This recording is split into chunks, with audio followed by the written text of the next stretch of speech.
Aujourd'hui, je vais entrer un petit peu dans les confidences. Je dois avouer qu'avant ce matin, j'avais jamais fait de recette de pâtisserie avec autre chose que de la farine de blé. Puis tu sais, nous autres, les nutritionnistes, on dit tout le temps manger une grande variété d'aliments, manger différents grains, c'est bon pour vous. Alors, j'ai décidé de sortir un petit peu de ma zone de confort puis d'essayer une farine sans gluten. La farine 1 pour 1 de Queen Street Bakery, qui est une farine de millet et de sorgho. J'ai fait avec ça un mug cake sur le fly, bien facile. Puis honnêtement, j'ai été agréablement surprise. Je pense que c'est probablement le meilleur mug cake que j'ai mangé de ma vie, sans blague.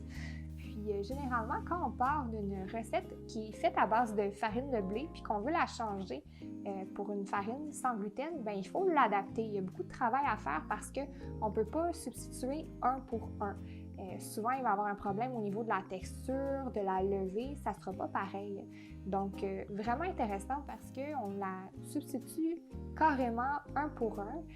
Puis, ce qui fait que c'est réalisable, dans le fond, c'est qu'à l'intérieur, ils ont ajouté aussi un petit peu de gomme de xanthane puis d'amidon de tapioca qui vont faire cet effet collant-là que le gluten a.